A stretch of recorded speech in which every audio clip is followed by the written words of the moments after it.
Hello and welcome to What's Next. I'm your host Matt Brading and this week it's Games Week. Later on in this show I'm going to be talking to three guys from Video Games Uncovered, one of whom has developed his own 2D game on Kickstarter. But before that, Aileen and Dale are here to talk about the latest games news.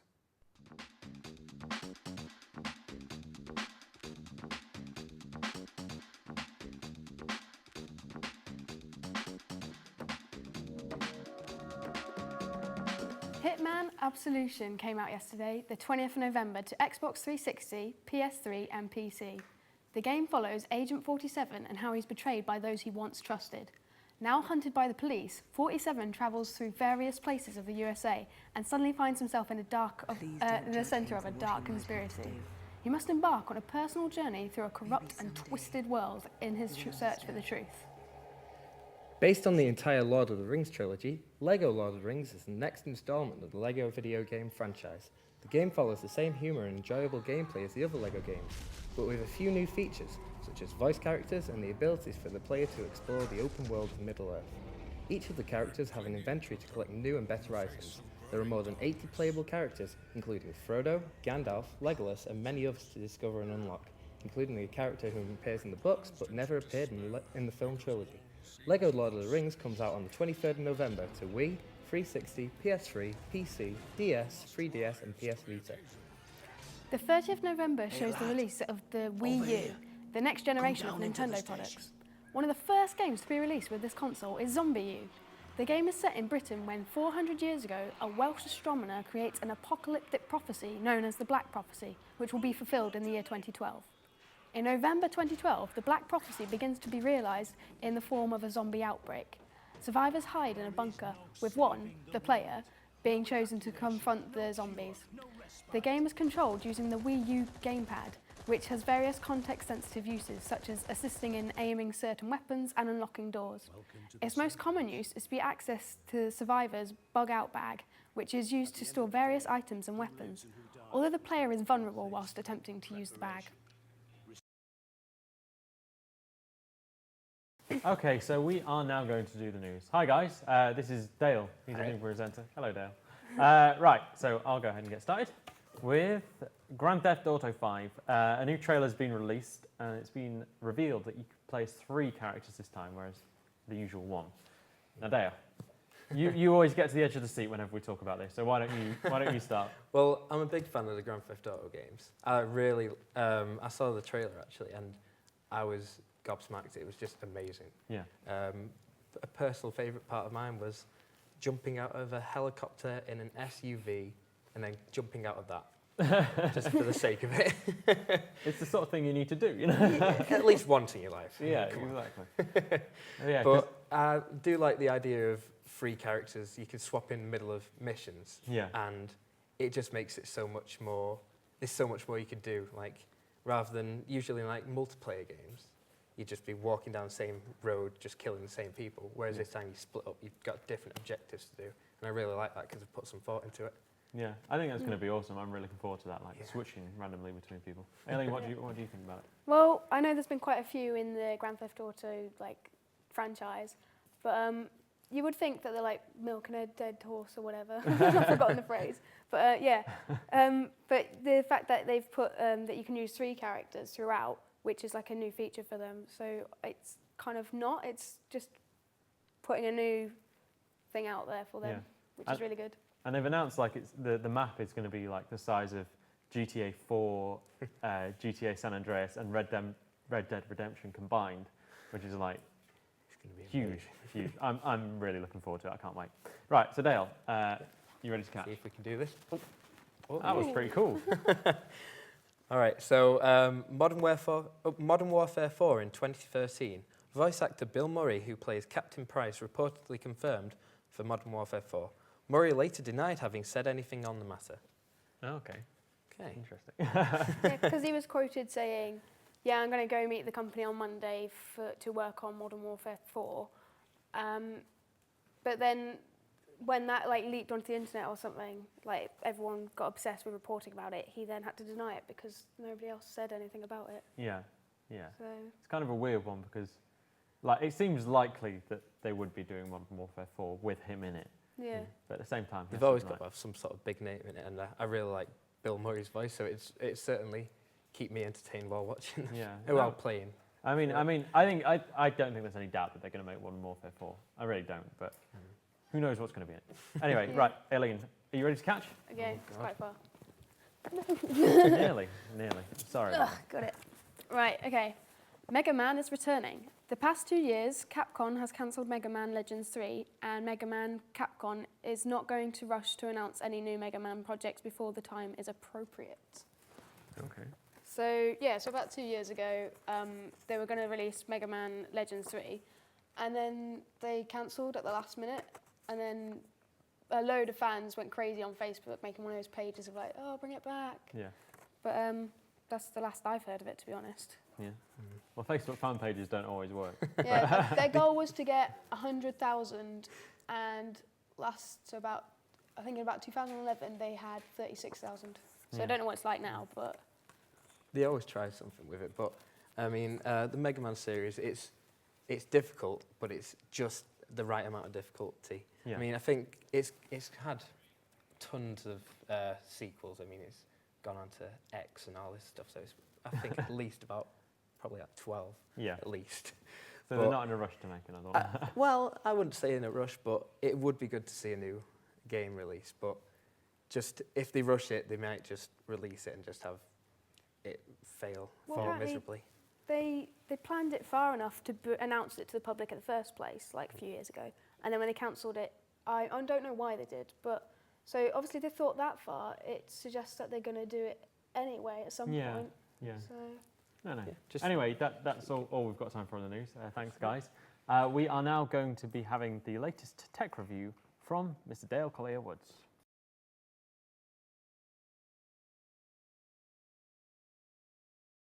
The next generation of the Unity development platform includes all new character animation, technology, more publishing options, shadows for mobile games, DirectX 11 support, and key updates. Unity 4.0 is the first release in the Unity 4 series that will offer critical new features. The Unity 4 release cycle will, like previous releases, include several updates with additional features over the course of its lifespan, such as the new retained GUI, which is due in a future 4.x update. Major additions to Unity 4 include DirectX 11 support, a new in-engine animation system called Mechanim, which ships with 150 free motion captured animations. The technology is built to bring fluid and natural motion to characters with an efficient interface. Mechanim includes powerful tools for creating state machines, blend trees, IK rigging, and automatic retargeting of animations, all inside the Unity editor. New platform support includes, for the first time, publishing directly to Flash and a preview of Unity's Linux deployment. Many of the animation files are motion capture and provided at no cost by Unity Technologies. Other providers on the Asset Store will also be providing animations for use with Mechanim, either for free or a nominal fee. Currently supported platforms include Windows, Xbox 360, Mac, Unity Web Player, iOS, Android, Nintendo Wii, and PlayStation 3. Upcoming announced platforms include Adobe Flash Player, Linux, Windows 8, Windows Phone 8, and Nintendo Wii U. Examples of games using the Unity game engine include Bad Piggies, Battlestar Galactica Online, and Slender: The 8 Pages. Unity is free to download for the standard package, and Unity will be updated to Unity 4 soon.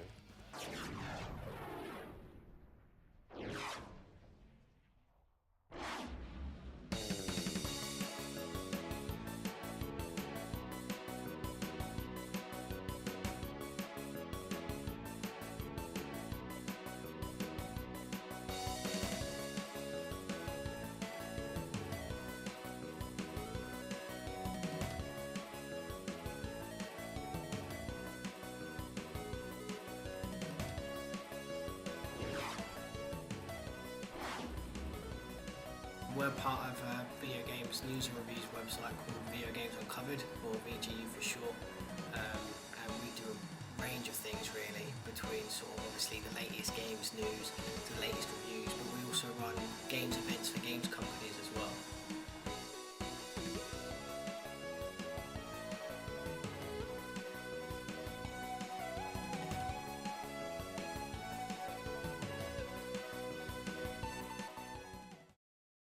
Okay, so I am now joined by our guests this week, Luke, Will, and Ross from Video Games Uncovered. Did I remember all your names right? Yeah. Yes, you did. Okay, cool. Right, so we're going to start by talking about Video Games Uncovered, which is your website. Luke, Yes, is that it right? is, yeah.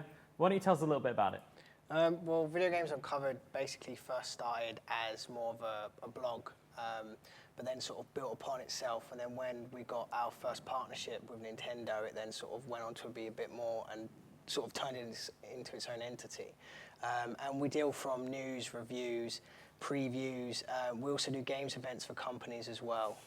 So we'll get in contact with the games company and say, we'll run this event for you. Do you want to give us some stuff that we'll give out and give away? Yeah. And what sort of thing do you mean by arrange an event for them? Well, the last event we did was a 24-hour Borderland Marathon. So we got 2K Games involved. They gave us some T-shirts and they gave us some games and things like that. We played the game from start to finish for 24 hours. And during that time, we were giving out copies of the game. We were giving out T-shirts. We were giving out limited edition top trumps to the fans and the viewers of the game. And we're sort of doing that with a couple of other companies at the moment as well. Yeah. They're really fun to do. Yeah. And you live stream them, I guess? Yes, yeah, they're normally live streamed on Twitch TV, Yeah. and also a couple of other places as well. That's cool. Okay. And so how are you guys involved with Video Games Uncovered? Well, we're both editors, and usually it's our job to look at the game press releases in the morning and then filter them through onto the website under what our area of the game news is, and then also review games and take part in the events, as Luke said. Yeah. Okay, that's cool. And how many people are involved roughly in VGU? At the moment, there's about 11 members of the staff, and obviously it's just growing every day. More people want to get involved and play the latest games and get early releases and things like that. Okay. So Ross, right, we'll get to you. You are also working with VGU, but you have your own little side project going because you have designed and developed your own 2D game. Is that right? Yeah, that's right. It's on Kickstarter at the moment, basically allowing us to test the water, kind of see if there's a market for it. Yeah. It's a 2D RPG, similar in concept to the JRPG, the Dot Hack series, which a lot of people had good things to say about it with it being so original. But I mean, the narrative was a bit lacking. There's a lot of time between plot points and that kind of thing, which is why it was spread over the 4 initial games. Yeah. Okay. And so you're using Kickstarter. How are you finding that? It's not too bad. I mean, I'm getting quite a good response from fans. It's quite a niche market, in fairness. Yeah. It's in a retro style, so as I say, a lot of people are into the newest releases and your PlayStation titles and what have you, whereas it's being developed for PC. Yeah. Well, I guess that's your biggest challenge, I guess, is attracting, because video games has gone very commercial, of late. So, what are you including in your game to try and attract people to it? I would say actually, indie games are coming back. Garage games. It used to be back in the day that you'd have a couple of guys in a garage coding a game. It'd come out and it'd be massively popular. Yeah. It's going back to that format now. There are a lot of highly successful indie developers who haven't got publishers behind them. And hopefully that's where we're going with it. That's cool. It would be great to see sort of more talent in it, I guess, rather than just seeing the games we've talked about so far today are all pretty much sequels or, like Lego. Big name publishers. Yeah. Exactly, yeah. It's good to see a bit of... A publisher will put a creative block on the project. Yeah. They want to sell the game, so they know what sells. So they'll repackage that, essentially, quite often. Sure. Okay, that's good. So, on your website then, are you promoting his game, or do you focus on the big commercial stuff? We do a range of games. Obviously, we focus on the big titles, Sure. but we also want to focus on the indie titles as well. And we do a lot of things to do with trying to get those smaller name games out onto the market. And obviously, to do that, you've got to still balance between keeping the big names happy while also getting the small guy to the top, because obviously everybody starts somewhere. So we do focus on both, and we do try and balance it, but sometimes some games obviously have to take priority over others. Sure. When Modern Warfare comes out, if you're talking about something else, no one's going to come to you, I guess. Yeah, they'll just So be it's like, a bit why of are a you balance. talking about this game when obviously this game needs to be talked about, but there's no reason why the game, after it dies down, can then be brought up to speed. Okay, well, thanks for joining me. If you're interested in your project, you can find out Kickstarter, can't you? Yes, that's right. What's the name of it? It's Data Hacker. Data Hacker, that's cool. And Video Games Uncovered for these guys. Thanks for joining me. I'm going to be playing Halo 4 with you in a little bit, Luke. But before that, we have our behind-the-scenes documentary. But behind the scenes this week, Stafford Uni has partnered up with Epix Games for the Unreal Games tournament. Staffs TV will be filming the audition stage of the tournament at the Welcome Trust venue at London in December. They will also be part of the press team at the Gadget Show Live when they announce the winners of the tournament. The Staffs TV crew has also been out and about filming the Ultimate Frisbee Regionals in Wolverhampton, where the Staffs Uni, made up of the Flying Aces and Stuffed Frisbee team, came in a humble 9th position after being seeded wrongly at 28th, with the highest possible position of 3rd to be reached if all their games were won. Last week, Staffs TV was invited to Staffordshire University's Stoke campus to observe and film the last day of their Global Entrepreneurship Week. Let's have a look at what our crew got up to. So here we are on the last day of Global Entrepreneurship Week. It's been a fabulous week. Today's Thursday. This morning we had 5 local schools in from the Stoke-on-Trent area, all on our Enterprise Challenge.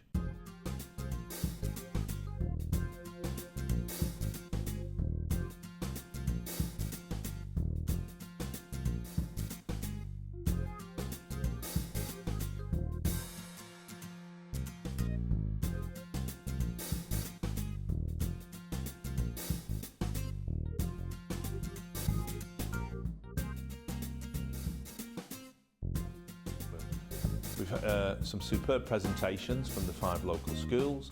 We had a number of esteemed guests there that were our Dragons judges, and the whole event was a great success.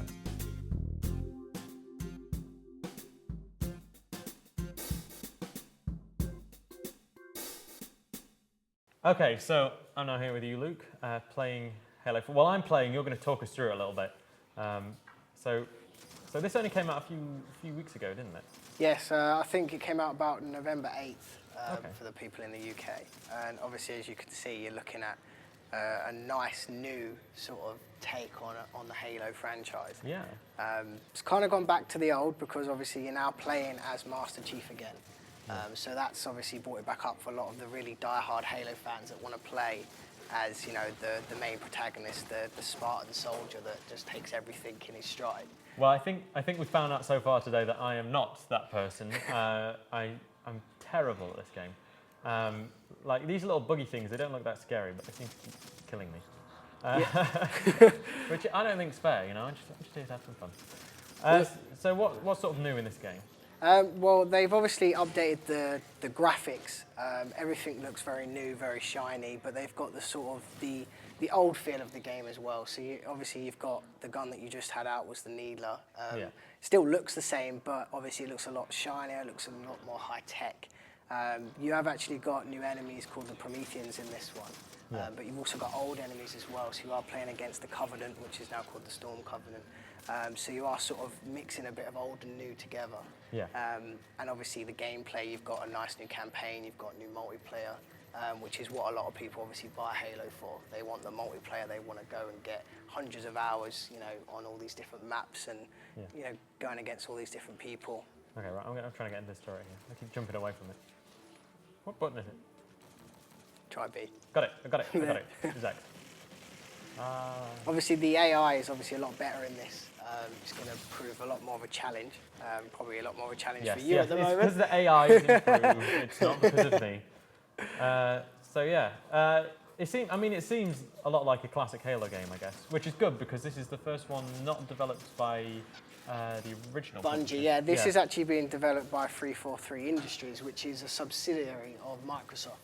Yeah. So they're actually obviously taking it over from Bungie, which a lot of people might be a bit wary about because they think, oh, I'm going to take away the actual essence of Halo.